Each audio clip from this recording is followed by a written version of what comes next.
నా పేరు సుమన్. మీరు చూస్తున్నారు ఎంఎస్ రైతు నేస్తం ఛానల్. మన ఛానల్ ఎవరైతే మొదటిసారిగా చూస్తున్న రైతు సోదరులు ఉన్నారో సబ్స్క్రైబ్ చేయండి. అదేవిధంగా మన వీడియోని చూసి లైక్ చేసి షేర్ చేయండి.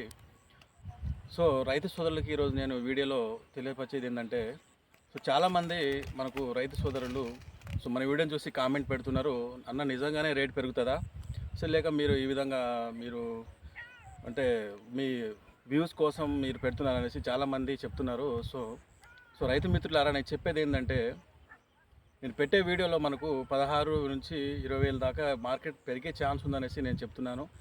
సో దగ్గర నేను ఒక 15 రోజుల నుంచి చెప్తూనే ఉన్నాను. సో ఎందుకంటే నేను ఇట్లా చెప్పడం అంటే, నా యొక్క ఊహాగానాల ప్రకారం ఏంటంటే, మనకు ఇప్పుడు జనవరి నుంచి ఇప్పుడు మార్చి 5వ తారీఖు దాకా చూసుకుంటే, మార్కెట్లో వరంగల్ మార్కెట్ అయినా సరే, ఖమ్మం మార్కెట్ అయినా సరే, మనకి ఇటు చూసిన గుంటూరు మార్కెట్లో అయినా సరే, గుంటూరులో రోజుకు 2 లక్షల బస్తాలు, అదేవిధంగా ఖమ్మం మార్కెట్లో 1,00,000 బస్తాలు, వరంగల్ మార్కెట్లో 70 నుంచి 80 వేల బస్తాలు వస్తున్నాయి. ఎంత సరుకు వచ్చినా సరే మనకు పేసి లేకుండా మొత్తం సరుకు అనేది తీసుకోవడం జరుగుతుంది. సో చాలామంది మనకు ఎక్స్పోర్ట్ లేదు, అందుకే మనకు రేట్ లేదంటున్నారు. ఎక్స్పోర్ట్ లేకపోతే ఎంత సరుకు వచ్చినా సరే ఎందుకు ఇట్లా తీసుకుంటున్నారు, ఒకసారి మీరే ఆలోచించండి రైతు సోదరులారా.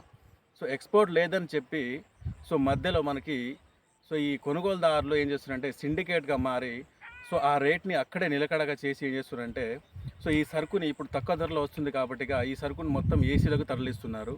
అదొకటి మీరు గమనించండి. ఇన్ని లక్షల బస్తాలు వస్తున్నా సరే ఒకటే రోజులో కాటాలయ్యి మనకు బస్తాలన్నీ వెళ్ళిపోతే మార్కెట్ మొత్తం ఖాళీ అవుతుంది. ఒకసారి గమనించండి మీరే.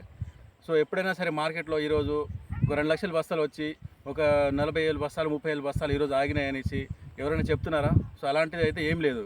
అంటే అర్థం ఏంటంటే, మనకి వస్తున్న సరుకు మొత్తం తీసుకుంటున్నారు, పటాపట తీసుకుంటున్నారు చాలామంది కొనుగోలుదారులు.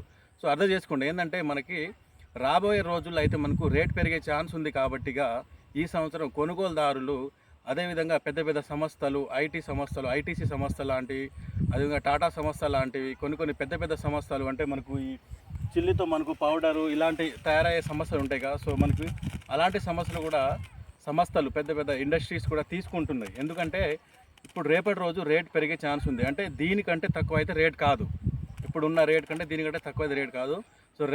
ఫర్దర్గా రేపొద్దున రేట్ పెరిగే ఛాన్స్ ఉంది కాబట్టి వాళ్ళు సరుకుని ఎమ్మటే కొని వాళ్ళు ఏసీలో స్టాక్ పెట్టుకుంటారు. అదొకటి మీరు అర్థం చేసుకోండి. రేట్ అయితే పెరిగే ఛాన్స్ 100% ఉంది. రైతు మిత్రులకు నేను చెప్పేది ఏంటంటే, మనకి ఆల్రెడీ 40 నుంచి 50% పంట మొత్తం ఫస్ట్ కటింగ్ అయిపోయింది. ఫస్ట్ కటింగ్ చాలామంది రైతు సోదరులు అమ్ముకున్నారు. పోయిన సంవత్సరం ఏసీలో పెట్టి మనకు చాలామంది నష్టపోయారు కాబట్టి ఈ సంవత్సరం కూడా ఏసీలో పెడితే మనకు రేట్ వస్తారో అదని భయపడుతున్నారు. రైతు మిత్రులకు నేను చెప్పేది ఏంటంటే, ఎవరైనా ఏసీలో పెట్టి డబ్బు హోల్డ్ చేసుకునే వాళ్ళు ఎవరంటే, మనకు అమౌంట్ అవసరం లేదు, ఏసీలో పెట్టుకుంది అనుకునే వాళ్ళు ఎవరైతే ఉన్నారో రైతు మిత్రులు, ఒక 3 నెలలు మీరు ఓపిక పట్టండి. మీకు 100% కింటకి 3 నుంచి 4 వేల రూపాయలు కలిసి వస్తారనేసి నా యొక్క నమ్మకం. ఇదైతే 100%. ఎందుకంటే మార్కెట్ వర్గాల నుంచి తెలుస్తూ ఉంది మనకి 100% అయితే పెరుగుతుంది రేటు. ఇందులో అయితే మనకు అబద్ధం అయితే ఏం లేదు, 100% రేటు పెరుగుతుంది. ఎందుకంటే ఏసీలో ఈ సంవత్సరం పెట్టిన మొత్తం కొనుగోలుదారులు పెడుతున్నారు. దీనికంటే అయితే తక్కువ రేట్ అయితే కాదు కాబట్టి చాలామంది రేట్ పెరిగే ఛాన్స్ ఉంది కాబట్టి ఏసీలో అయితే స్టోర్ చేస్తున్నారు. రైతు మిత్రులు ఎవరైనా ఉంటే మీరు కూడా స్టోర్ చేసుకోండి, రేట్ అయితే 100% పెరుగుతుంది. మీరు ఎలాంటి భయపడాల్సిన అవసరం లేదు. నా యొక్క మనవి ఇది. అయితే ఇంకోటి ఏంటంటే, మనకు రేట్ పెరిగే ఛాన్స్ 100% ఉందని ఎందుకు చెప్తున్నా అంటే, ఇప్పుడు సరుకు కూడా అయిపోయింది. ఇప్పుడు మార్చి నెల వచ్చేసింది. రేపు ఏప్రిల్ నుంచి అయితే దగ్గర అయితే మాకెళ్ళి అయితే తోటలు అయితే ఎండికి అయిపోయింది. సరుకు అయితే లేదు. మనకు పోయిన సంవత్సరం ఏసీలో ఉండి స్టాక్ ఉందని చాలామంది అంటున్నారు. పోయిన సంవత్సరం ఏసీలో ఉన్న స్టాక్ అయితే చాలా మట్టుకు అయిపోయినాయి.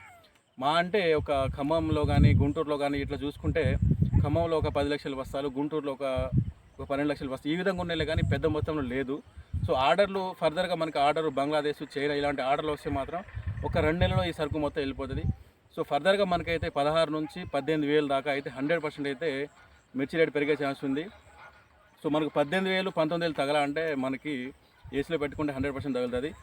నెక్స్ట్ ఫర్దర్గా వచ్చేసి మనకి మార్చి ఎండింగ్లో, ఏప్రిల్ 1 మార్చి ఎండింగ్లో అయితే నేను మొన్న వీడియోలో పెట్టినట్టు 100% అయితే మనకి 1000 నుంచి ఒక 1500 అయితే రేట్ పెరిగే ఛాన్స్ ఉంది. ఈ విషయం మీరు గమనించి మీరు మిర్చిని అమ్ముకోండి. ఒకవేళ మనకు డబ్బు అవసరం లేదు, నేను ఏసీలో పెట్టుకోవచ్చు అనుకుంటే ఏసీలో పెట్టుకోండి రైతు మిత్రులారా, 100% అయితే రేట్ పెరుగుతుంది. ఇందులో అయితే ఎలాంటి మనకు గాసిప్స్ లేదు.